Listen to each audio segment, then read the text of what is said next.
Hello and welcome to another video from the events calendar. My name is James and today's video is going to be a little bit different.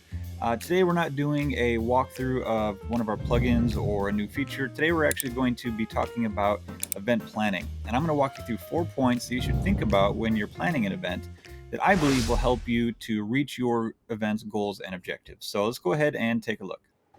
Okay, so the first thing you want to think about, of course, is tickets. If you are hosting an event, there's a good chance that you want to sell tickets to the event.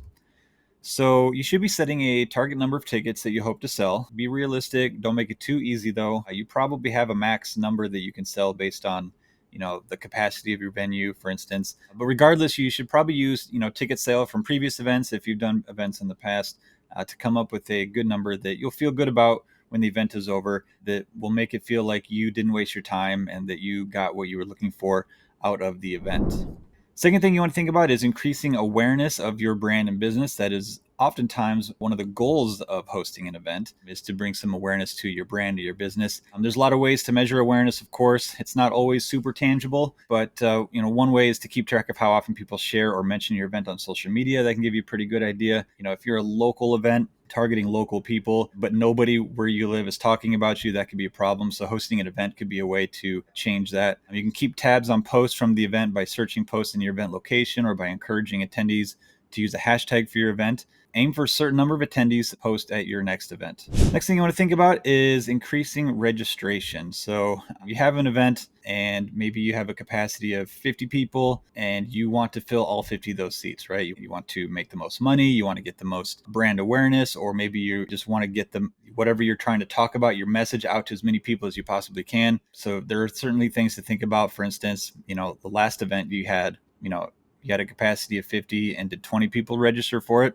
That's not necessarily a bad thing. Maybe it was your first event. If 20 people registered for the last event and you think it went well and the 20 people that showed up liked it, I think it's reasonable to expect, if you do all the same things you did the last time, that this time you probably will get 30 people. Now, if you got 20 people last time and this time you get 18, that might tell you that there's something about the event that people just don't like. It might be a good idea to poll some people and ask them for their feedback. What did they like about the event? What did they not like? Things like that.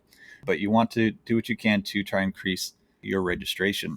Another goal that's similar to what we just talked about is increasing registration among previous attendees and or new attendees. So, there's two different audiences you have to think about when you host an event. There's the people who've been to your events before and you probably want them to come back.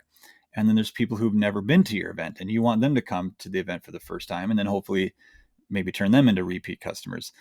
So you need to decide on your ideal ratio of old to new attendees. And this is dependent upon a lot of things, and it's mostly your preference, depending on what kind of event you're putting on.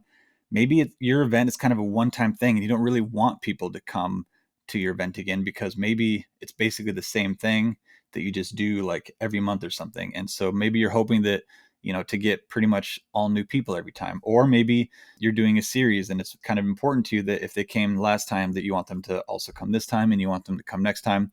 It's completely up to you and depends on what kind of event you're putting on. But you need to think about that when you're marketing your event. What kind of ratio you want? How many old to new people do I want coming to this event? If you'd like to read more about the things we talked about rather than watch and listen to me talk about them, you can hop on over to theeventscalendar.com and search for event planning and click on everything else, and it should be towards the top here. Event planning, defining event goals and objectives is the article that this video was based on. All right, guys, that's it for this video. I hope you enjoyed it. I hope this video helps you when you're planning your next event to make it as successful as possible. Thanks for watching, guys, and I look forward to seeing you in the next one.